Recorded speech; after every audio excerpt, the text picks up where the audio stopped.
Welcome back, everybody. This is part 3 to this demonstration. So what I'm going to do, like I said, I'm going to start to speed things up a little bit. I'm going to start to kind of really fast paint in some of these other areas. Keep it in mind, I am looking at my photo here as reference. So I'm going to put try my best to keep in the style of Richard Diebenkorn's work. So using what I've learned through the process here, I'm going to actually use some of the light blue in this shirt. I'm going to color pick. If I was using analog material, I'd try to find some lighter blue and things in here as well. And I'm going to just sort of place in where I believe this character will ultimately be in this painting I'm making, this digital work. So similar to this figurative work, there's obviously a lot of layers of paint and things at hand, but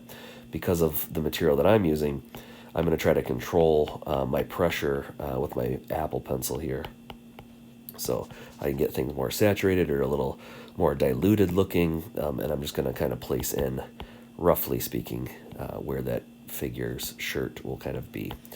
Other things to keep in mind too is that I noticed, in this work, so much blue, and I'm going to try to use some of the range of blue that I'm finding, some of these blue greens and things as well. I'm going to try to, bridge the gap for this work a little bit and substitute a little bit of where I believe, these shadows and things will be, and I'm going to use some of those blues. So what I'm going to do is use some of that darker blue-green for some of the shadow here on the booth, and I'm just going to kind of go through and layer this paint down. And I'm trying to obviously be accurate, but I'm also keeping in mind that my artist would very much sort of paint from life in this way, and would definitely use some liberties when creating their compositions. So I'm going to try to keep that in mind here for myself, is that I'm not trying to make it look like my master copies.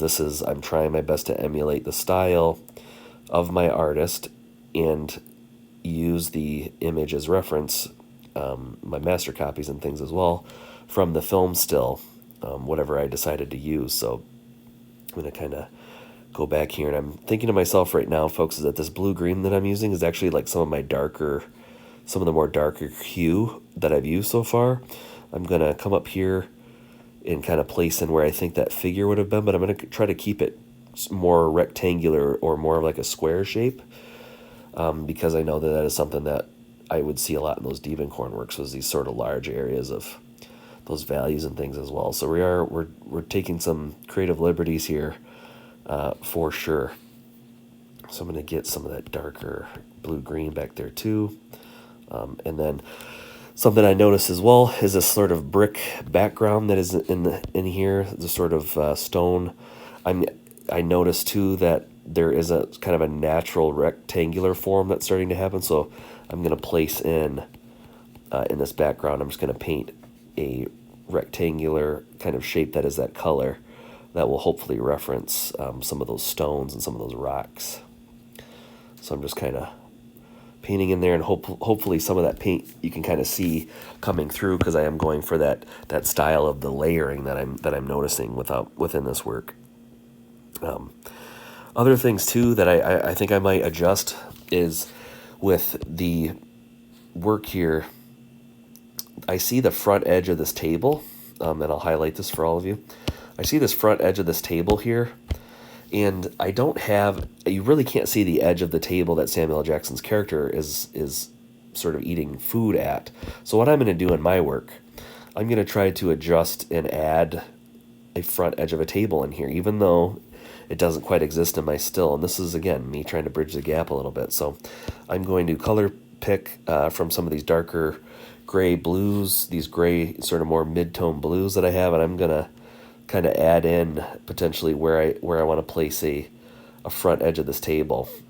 So I'm going to kind of make a diagonal mark there across, and I'm going to just kind of fill in this whole bottom section. Then I want to think about too, if that's the front edge, where does the side edge of this table, will it go straight back in a similar way like this masterwork here? Will it go and diagonal that sharply, and I'm going to make an adjustment here, and I'm going to say, yes, it will, but I am going to use a little bit lighter of a blue, a little bit light blue value here to kind of reference that. So I'm going to have that go back, in space there, and I'm actually going to use this light blue as something to lighten up the top of this table, because I'm seeing my kind of reference point, and Diebenkorn would kind of sloppily paint in around objects and things as well. So that's what I'm going to try to do really quick, and then I will continue forward with this idea. So I'm just going to kind of paint in, some of that tabletop. I'm going to get Samuel Jackson's character's arms and things in here in a little while, but I'm just quickly sort of painting in where I think this table is, and I can paint in this light, and if I make a mistake, I can go in and overpaint it. I can make it a little bit darker. So I'm just trying to think of some of those marks and things. So it's a little bit light. What I'm going to do, I'm going to get this to be a little bit darker. Choose some darker blue. Make my brush size a little bit bigger, and I'm actually just going to paint over top of this now a little bit more, kind of dull some of that down.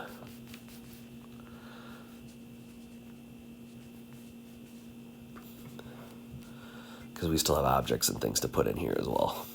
So I'm going to go ahead and stop this video for part 3, folks, and I'll see you here in part 4.